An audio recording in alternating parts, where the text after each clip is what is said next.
साथियों नमस्कार। मिशन विद्यादान के डिजिटल प्लेटफॉर्म पर आपका एक बार फिर से स्वागत है। मित्रों, आरपीएससी सेकंड ग्रेड एग्जाम 2024 या वरिष्ठ अध्यापक परीक्षा 2024 है, उसके एग्जाम 7 सितंबर 2025 से शुरू होने जा रहे हैं।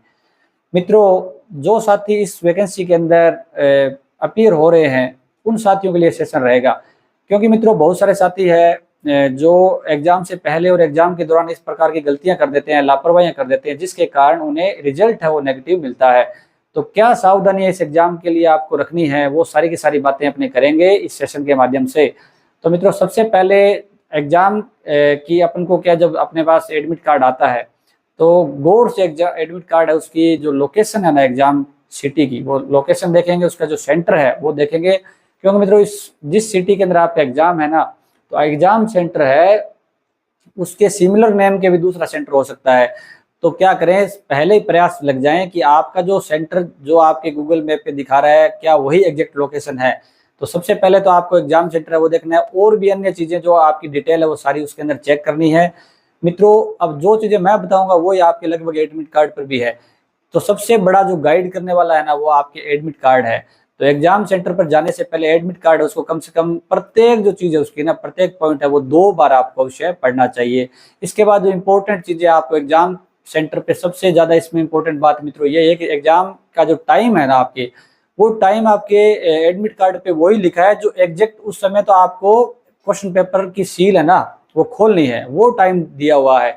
यानी अगर आपने ग्रुप ए इनकी बात करें, जैसे 10 बजे एग्जाम है, 10 से 12 का एग्जाम है, तो 10 बजे सुबह जो एग्जाम है ना उस समय तो आपको पेपर की सील खोलनी है, उससे पहले आपके हाथों में पेपर होगा।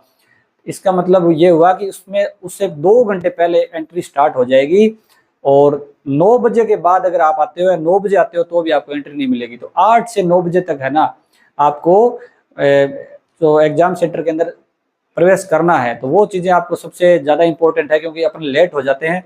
तो अगर दूर सेंटर आया तो पहले दिन चले जाएं, और अगर पहुंच भी सकते हैं तो कम से कम 2 घंटे पहले पहुंचने की कोशिश करें। ठीक है, 8 बजे आपको वहां पे पहुंचना चाहिए। इसके बाद में मित्रों एग्जाम सेंटर पे ना, जैसे फर्स्ट पेपर एग्जाम है चाहे सेकंड पेपर है, आपके पास वहां पे थोड़ा सा पहले भी चले जाएं तो वहां पे ज्यादा डिस्कशन नहीं करना चाहिए। दूसरों जो अनजान लोग हैं या जो कोई आपके जानकार भी है मित्रों, लोग लगभग हो सकता है कोई नेगेटिव मिल जाए, आपके सामने बड़ी बड़ी बातें करे, आपको डरा दे। तो इससे अच्छा है आपके पास लास्ट मिनट रिवीजन, जो मैंने आपको हमेशा मैं शेयर करता हूँ कि 1-2 पेज का ऐसा मैटर आपके पास होना चाहिए पहले ही, अगर आपने बना रखा है तो वो पेज आपके पास होता कि वो पढ़ते रहो। हो सकता है कोई क्वेश्चन वहां से आ जाए, और क्योंकि कंपटीशन का मैटर है मित्रों, 1-2 प्रश्न ही बहुत ज्यादा मायने रखते हैं। तो इसलिए बिजी रहने के लिए कह रहा हूं मैं, आप बिजी रहोगे तो एक तो डर नहीं लगेगा। बहुत सारे साथी उनको डर भी लगेगा उस दिन, क्योंकि जो मेहनत करता है उसी को डर लगता है, जिसकी कोई मेहनत नहीं है उसको डर नहीं लगेगा। तो और कुछ लोगों की जो प्रैक्टिस भी नहीं होती एग्जाम देने की, उनको भी डर लगेगा। तभी तो हम आपको कहते रहते हैं, सजेस्ट करते हैं कि कोई भी एग्जाम है जिसकी आप चाहे प्रिपरेशन नहीं करो, कम से कम आपको एग्जाम का फॉर्म भरना चाहिए और एग्जाम देना चाहिए, क्योंकि इससे एक्सपीरियंस बनता है।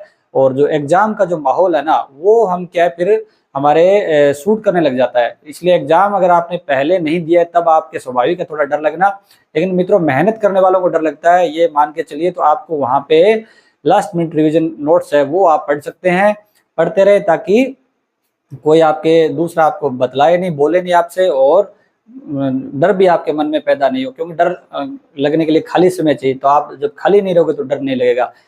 इसके बाद मित्रों एग्जाम सेंटर में आप जब प्रवेश कर रहे हैं तो आपके पास क्या चीजें होनी चाहिए। तो सबसे पहले आपके पास एक एडमिट कार्ड होना चाहिए। एडमिट कार्ड के बाद, एडमिट कार्ड मतलब आपके वो रंगीन फोटोकॉपी की आवश्यकता नहीं है, एक जेरोक्स की कॉपी सीधी जो ब्लैक एंड व्हाइट है वो आप होनी चाहिए आपके पास।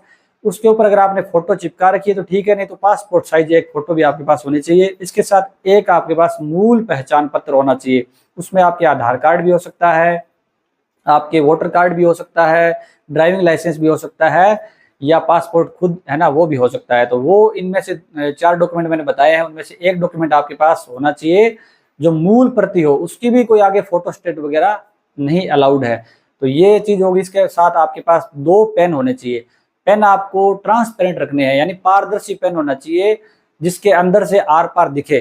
ठीक है, वो भी ब्लू कलर का पेन। तो 2 पेन होने चाहिए, बाई चांस एक खराब हो जाए, दिक्कत आए तो आप दूसरा पेन यूज कर सकोगे। तो 2 पेन आपके पास होने चाहिए। ये इतनी चीजें आपको वहां पर लेकर जानी है। इसके साथ ड्रेस कोड का मित्रों आपको स्पेशली ध्यान रखना है। ड्रेस कोड में जैसे बॉयज है तो उसको आधी जो आस्तीन है उसकी टी शर्ट पहनी है, या तो टी शर्ट रखो, या शर्ट है वो आधी आस्तीन की होनी चाहिए, हाफ बाजू की होनी चाहिए। और लड़कियां हैं उनके भी जो बाजू है फुल नहीं होने चाहिए, उसके भी हाफ बाजू होनी चाहिए। और ज्यादा जो श्रृंगार है वो अलाउड नहीं है मित्रों, उसमें आपको हार है, कोई झुमके है, इस टाइप की चीजें कोई भी अलाउड नहीं है। सिर्फ चूड़ियां हैं, वो भी कांच की चूड़ियां और जो लाख की चूड़ियां वो आप पहन सकते हैं, वो भी ज्यादा मात्रा में नहीं हो तो ठीक रहेगा। ठीक है, तो इस प्रकार की चीजें होनी चाहिए आपके पास। कहीं जो निर्देशों में दे रखा है सारी चीजें पढ़ें, और ड्रेस कोड इस प्रकार का न पहन के जाएं जिससे आपको शर्मिंदगी महसूस हो, वहां पे कैंची से काट दें। तो इससे क्या होता है, आप और लोगों के सेंटर ऑफ पॉइंट बनोगे। जिस जगह आप बैठोगे, जिस रूम में बैठोगे, सारे लोग आपकी तरफ देखेंगे, तो आपको थोड़ा शर्मिंदगी सी महसूस होगी और आपका टाइम है वो खराब होगा, और एग्जाम के अंदर भी कहीं ना कहीं इसका प्रभाव पड़ेगा। तो इन चीजों से बचना है मित्रों। आपको सिंपल जो ड्रेस कोड है पहन के जाना है, शूज भी अलाउड नहीं है, आपको चप्पल है जो स्लीपर्स है वो पहन के जाने हैं। तो ये चीजें होगी जब आप प्रवेश करोगे। तो अब सबसे पहले मैंने टाइम का बता दिया मित्रों, आपको अगले दिन न्यूज़पेपर का हिस्सा नहीं बनना है। बहुत सारी बार न्यूज़पेपर के अंदर हर बार आती है कि बच्चे रो रहे हैं, ठीक है, कि हमें एंट्री दो। एंट्री कैसे देंगे, जब आपको पहले बता दिया कि 1 घंटे पहले एंट्री बंद हो जाएगी, तो 10 बजे है तो आपको 9 बजे से पहले पहले एंट्री करना है। जब आपने प्रवेश कर लिया, अब आप देखो समय से पहले पहुंच गए ना आप, तो उससे क्या 1 घंटा पहले आपको क्लासरूम में बिठा दिया जाएगा, जिस जगह आपका सेंटर है, जिस जगह आपका एग्जाम होना है। तो उस अगर आपको डर भी लग रहा है तो वहां पे आपको 1 घंटा मिलेगा, उसमें आप पानी पी सकते हो, आराम से अपने ईश्वर है उसको याद कर सकते हो। ठीक है, इससे आपका थोड़ा मनोबल है वो बढ़ेगा। इसके साथ ही मित्रों, एग्जाम हॉल में जब आप जाते हैं ना, तो एक बार खुद को चेक अवश्य कर लेना चाहिए। कई बार भूल से अपने लास्ट मिनट रिवीजन नोट्स है उसका कोई कागज या छोटी पर्ची है, या कोई ऐसा इलेक्ट्रॉनिक गैजेट जो अलाउड नहीं है, मोबाइल, कैलकुलेटर वगैरह, तो वो एक बार जेब के अंदर चेक कर लेना चाहिए। कई बार भूल से आ जाए तो समस्या हो जाती है, फिर डिस्टरबेंस क्रिएट होता है। तो इन चीज़ों को आपको बिल्कुल भी नज़रअंदाज नहीं करना है। फिर आप एग्जाम हॉल में टाइम से बैठे हो तो 1 घंटा काफ़ी होता है। आप उस एग्जाम हॉल है ना, उसके जो एक्सपीरियंस है उसके अनुसार, उसके जो सराउंडिंग्स है उसके अनुसार आप ढल जाओगे। फिर आपको ऑटोमेटिक डर कम है लगने लग जाएगा। और जब ओएमआर आपको दी जाए तो ओएमआर में मित्रों आपको रोल नंबर है ना, और एक क्वेश्चन बुकलेट सीरीज है, ये 2 चीजें तो आपको बड़े ध्यानपूर्वक भरनी है। इसके अलावा जो चीजें आपको जैसे नए स्टूडेंट होते हैं नहीं आ रही होती है ना, तो उसमें आपको जो इनविजिलेटर है उसकी हेल्प लेने में संकोच नहीं करना चाहिए, वो आपकी हेल्प के लिए ही है। तो आप उनसे हेल्प जरूर लें जो भी कोई चीजें नहीं आ रही ना। लेकिन एक चीज का ध्यान रखें, जैसे आपका 10 बजे एग्जाम शुरू होने जा रहा है, जो आपके टाइम टेबल के जो अपने एडमिट कार्ड में टाइम टेबल है ना, वो आपके एग्जैक्ट है कि आप क्वेश्चन पेपर की सील खोलोगे और काम करने लग जाओगे, क्वेश्चन पेपर को अटेम्प्ट करने लग जाओगे। तो ओएमआर का जो टाइमिंग है वो कहीं ऐसा मत कर देना कि धीरे धीरे ओएमआर की जो जरूरी डिटेल है वो भर रहे हो और इधर से बेल बज गई और आप क्या लोग तो पेपर स्टार्ट कर दिया लोगों ने, और आप क्या अभी धीरे धीरे जो शुरुआती जो डिटेल है वो ही भर रहे हो। तो इतना ऐसा नहीं है, पहले ही कर लेना ये काम। आपको 10-15 मिनट पहले मिल जाएगी ओएमआर, उसमें पहले ही आपको ये फिल करना है सारी डिटेल्स। ठीक है, और साइन वगैरह करके आना भूलना नहीं है आपको, उसमें साइन भी करना है। उसमें जो राइटिंग्स की जो लाइनें होती है वो लाइनिंग भी उस पर लिखनी है। तो ये चीज़ें आपको पूरी की पूरी वहाँ बता दी जाएगी। इसमें मैं ज़्यादा वीडियो को लेंथ थी नहीं करना चाहता। ये चीज़ें जब आपको, अब क्या होता है जब बेल बज जाती है तो आपको पकड़ा दिया जाएगा पेपर, क्वेश्चन पेपर की आपको सील खोलना है और आपको क्वेश्चन 1 नंबर से लग जाना है। अब आपको क्या करना है कि पहला पेज ही मान लो पहले प्रश्न से लेके 5 नंबर, पहले पेज में 5 प्रश्न है, 5 प्रश्न नहीं आ रहे हैं, बहुत ही टफ पेपर है, तो घबराना नहीं है मित्रों। आगे इजी भी क्वेश्चन आएंगे, मॉडरेट लेवल का भी पेपर आएगा। तो कहीं ऐसा नहीं है भी आप शुरुआत के पेपर को या प्रश्न को देख के डर जाओ कि बस बिल्कुल खत्म है, सब चीजें खत्म हो गई, मेरी सारी तैयारी ऐसे ही चलेगी। तो ऐसा नहीं है, आगे 90 प्रश्न और पड़े हैं। ठीक है, जैसे फर्स्ट पेपर की अपन बात करें तो आपको क्या करना है, तरीका यही है। पेपर अटेम्प्ट कैसे करना है, पेपर अटेम्प्ट ऐसे ही किया जाता है कि सबसे पहले आपको जो चीजें नहीं आ रही है ना, जैसे फर्स्ट प्रश्न नहीं आया, दूसरा प्रश्न नहीं आया, तीसरा प्रश्न नहीं आया, तो उसमें आप बड़ा सा सर्कल कर दो, बड़ा सर्कल करते जाओ पेपर के ऊपर ही। और एक आपको साथ साथ के अंदर जो सर्कल है ना, ओएमआर के अंदर गोले होते हैं ब्लू पेन से जिसको भरना है, वो आपको साथ साथ में मित्रों नहीं भरना है। ठीक है, दूसरे पेज पे आपको 6 नंबर क्वेश्चन आ रहा है, 7वां आ रहा है, तो उसका आंसर पे टिक करते रहो। और जो प्रश्न आपको नहीं आ रहा है उस पे आपको क्वेश्चन पेपर के ऊपर ही गोला करना है बड़ा सारा, उस क्वेश्चन नंबर पे। जैसे आपको 7 नंबर प्रश्न नहीं आ रहा तो 7 पे बड़ा सा गोला कर दो। ऐसे करते करते आपको लास्ट तक चले जाना है, 100 नंबर प्रश्न तक। ठीक है, उसी तरीके से आपको सेकंड पेपर है उसमें 150 नंबर तक ऐसे चलना है। अब आपको क्या करना है, क्योंकि मित्रों साथ साथ में गोले भरने का नुकसान ये होता है कि इतना बड़ा पेपर होता है ना, उसमें कई बार आपको प्रश्न नंबर 5 नहीं आ रहा है और आपने उसमें कोई तुक्का लगा दिया, 2 ऑप्शन काट के 1 ऑप्शन कर दिया, अभी 2 में से 1 है, आगे जाके कोई ऐसा हिंट मिल जाए आपको, फिर आपको धोखा होगा। हिंट मिल जाए कि अरे जो मैंने छोड़ा है वो प्रश्न, जो ऑप्शन है ना वो सही था, तो हिंट मिल जाते हैं कई बार। इसलिए कहना चाहता हूं मैं कि आपको जो गोले हैं ना वो लास्ट में भरने चाहिए। तो आप जब 3 राउंड के अंदर ये पेपर करोगे तो पहले राउंड में आपने जो प्रश्न आपको आते हैं वो ही करने हैं, जो नहीं आ रहे उसको आपको बड़ा सा सर्कल पेपर के ऊपर ही कर देना है। अब क्या, आपने 100 नंबर तक जब चले गए ना, तब आपको क्या करना है, ओएमआर के अंदर क्यों, और लेकिन जो प्रश्न छोड़ रहे हो ना उसको पढ़ना जरूर है एक बार। हर प्रश्न को ऐसे नहीं है कि आप बड़ी लेंथ दे के उसको छोड़ रहे हो, प्रश्न को एक बार जल्दी से आपको पढ़ना है। और जैसे फर्स्ट पेपर के अंदर देखिए आप 100 प्रश्न है और 120 मिनट है, तो यानी 1 मिनट से ज्यादा आपको कोई भी पहले पेज के अंदर तो बिल्कुल भी नहीं लगानी है। और जो प्रश्न नहीं आ रहे हैं उनको स्पीड से ऐसे पढ़ना है, ठीक है। स्पीड से पढ़ोगे तो टाइम बचेगा, सेकंड राउंड के अंदर थोड़ा टाइम दे सकते हो। तो अब फर्स्ट राउंड के अंदर जितने प्रश्न होते हैं ना वो प्रश्न सारे आप क्या करें, ओएमआर के अंदर अब फिल कर दें, ठीक है।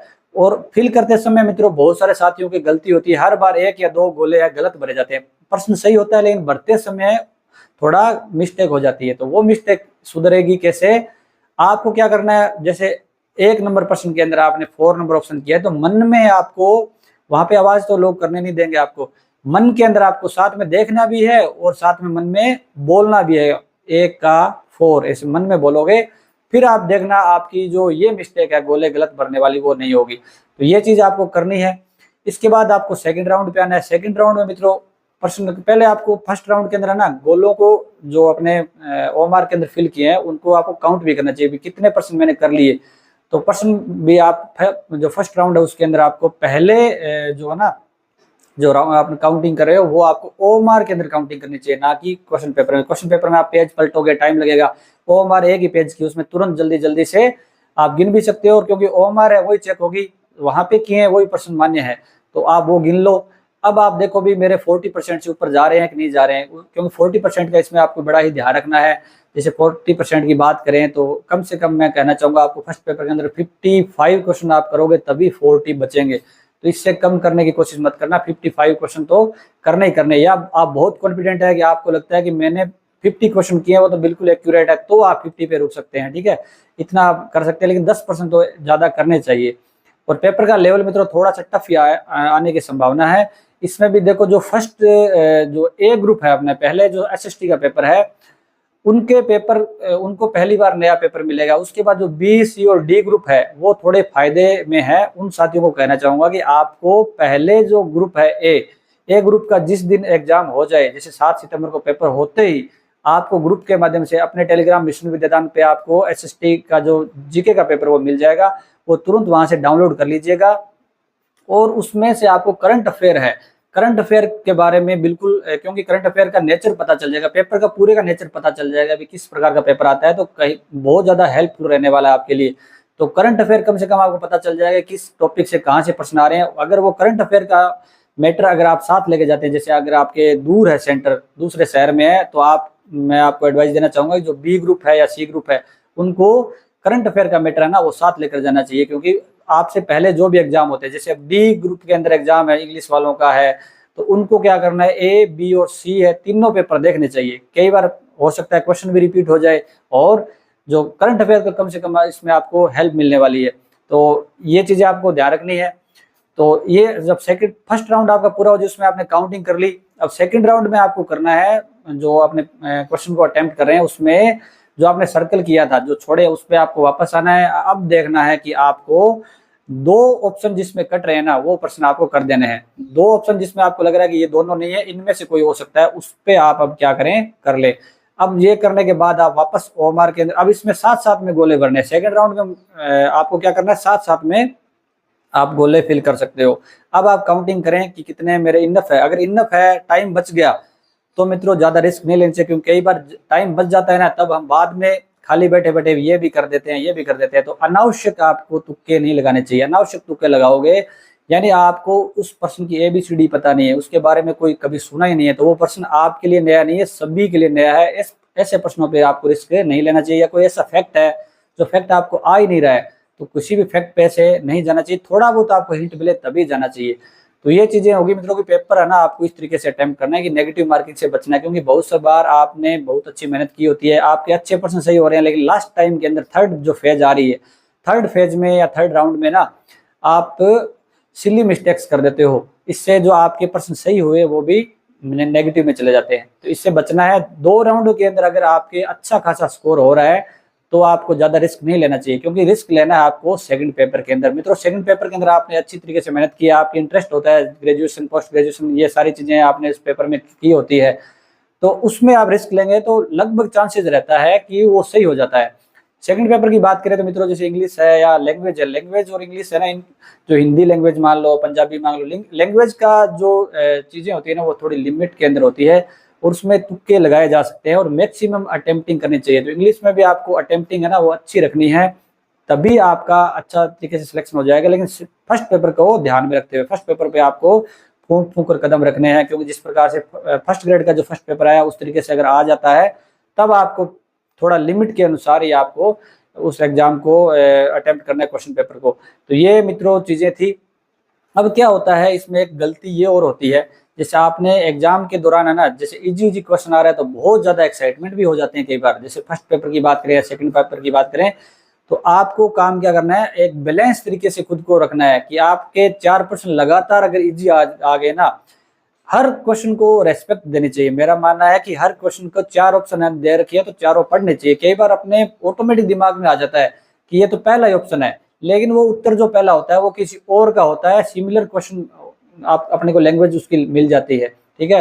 तो 4 ऑप्शन जरूर पढ़ने चाहिए, क्योंकि अब अगर आप बिल्कुल इजी मान के जल्दी जल्दी करोगे तो अगले वाले क्वेश्चन पे उसका प्रभाव पड़ता है। तो प्रत्येक क्वेश्चन का रेस्पेक्ट करना है, इसके साथ साथ क्वेश्चन को पढ़ते समय गौर से, नहीं वाले कथन होते हैं ना, नोट लगा होता है, कौन सा सही नहीं है कौन सा गलत नहीं है, इस प्रकार से चीजें दी जाती है ताकि अभ्यर्थी क्या हो जाए, कंफ्यूज हो जाए। तो इस तरीके से आपको भी क्वेश्चन पेपर को बड़े ही ध्यान से पढ़ना है कि क्या चीज पूछी है और क्या नहीं पूछी है। इन चीजों से तभी आपके जो नेगेटिव मार्किंग है उससे आप बच पाओगे। इसके बाद मित्रों जिन साथियों के ना, मैंने आपको बता दिया वैसे कि ग्रुप ए वाले जो पेपर है उसका आपको हेल्प मिलेगी, तो उस हमारे मिशन विद्यादान टेलीग्राम चैनल पे मैं ग्रुप ए का जो पेपर है या फिर बी का पेपर है, सारे पेपर है जो अपने जीके पेपर जो दूसरे सब्जेक्ट के अंदर काम आएंगे वो मैं अपने मिशन विद्यादान टेलीग्राम उस पर डाल दूंगा। लिंक है मोर पे क्लिक करें आप, मोर पे आप क्लिक करोगे तो मिशन विद्यादान टेलीग्राम चैनल का लिंक मिल जाएगा, वहाँ पे जाएं और अपने टेलीग्राम चैनल को आप ज्वाइन कर सकते हैं। इसके बाद मित्रों जिन साथियों का एग्जाम है ना वो सेम डे ही है, तो उनके तो कोई ज्यादा समस्या नहीं है, उनको सिर्फ ये काम करना है कि आपको एग्जाम सेंटर जो फर्स्ट पेपर है उसी टाइम आपको 2 आपके एडमिट कार्ड होने चाहिए, आपके पास जो फोटोकॉपी है जेरोक्स कॉपी वो 2 होनी चाहिए, उसके साथ साथ जो 2 ही पासपोर्ट साइज फोटो होने चाहिए, ताकि अगली शिफ्ट है उसके लिए भी एक जो कॉपी है वो काम आए। तो ये चीजें आपके पास होनी चाहिए। लेकिन जो उस दिन क्या आपका जो फर्स्ट पेपर होगा उस तुरंत थोड़ी देर बाद आपका सेकंड पेपर होगा, लगभग आपको सेम ही इंस्टीट्यूट के अंदर होगा, सेम ही सेंटर होता है, जो सेम डे होता है, लगभग चांस ये रहता है, नहीं तो बिल्कुल नियर बाई मिलेगा आपको। लेकिन जिन साथियों के जैसे संस्कृत है, उर्दू है, पंजाबी है, इंग्लिश के साथी है, उनका अगले दिन पेपर है जो सी और डी ग्रुप के अंदर है, उन साथियों को कहना चाहूंगा कि आपको फर्स्ट पेपर वाले दिन फर्स्ट पेपर करने के बाद फर्स्ट पेपर को क्लोज कर देना है, उस पर कोई डिस्कशन नहीं करना है। बहुत सारे साथी उस पर डिस्कशन करेंगे और आपका अगर एक ही क्वेश्चन गलत होता है तो बड़ा ही सदमा लगता है, बड़ा ही ऐसे ना स्ट्रेस में आ जाता है व्यक्ति की, कल का पेपर क्या दे, मेरे तो क्वेश्चन गलत हो रहे हैं। तो देखो आपके गलत होंगे तो बहुत सारे साथियों के भी गलत होंगे, आपको बस क्लोज कर देना है मैटर और कल वाले पेपर पे फोकस करना है। कल वाले पेपर की आपको स्ट्रेटजी बनानी है कि मुझे क्या रह गया, क्या कितना रिवीजन करना है, तो उन चीजों का रिवीजन करना चाहिए ताकि अच्छा रहेगा, ठीक है। और बाद में देखो दूसरे दिन आप एग्जाम देने के बाद कैसे मिलाओ कोई फिक्र नहीं करनी, फिर आपको पता भी चल जाएगा कि, और एग्जाम सेंटर हॉल से निकलते हैं ना तभी फील हो जाता है कि मेरा सिलेक्शन होता है या नहीं होता है। तो ये चीजें मित्रों, इसके अलावा और भी कोई चीजें जानकारी अधूरी मेरे द्वारा रह गई है और आपको पता है कि क्या सावधानी रखनी है तो आप कमेंट करें, तो आपके कमेंट को मैं पिन कर दूंगा ताकि और लोगों को भी हेल्प मिले। तो मित्रों मेरे द्वारा दी गई जानकारी अगर आपको अच्छी लगी है तो मित्रों चैनल को है ना आपको सब्सक्राइब करना चाहिए और इस सेशन को लाइक अवश्य कीजिएगा, और लाइक करते ही आपके पास हाइप का ऑप्शन आएगा, उसको हाइप भी आप अवश्य कीजिएगा। तो मित्रों आप जो भी साथी सम्मिलित होने जा रहे हैं, आशा करता हूँ आपका अच्छा पेपर होगा और ईश्वर से प्रार्थना करता हूँ कि आपका सिलेक्शन हो जाए। बेस्ट ऑफ लक मित्रों, थैंक यू।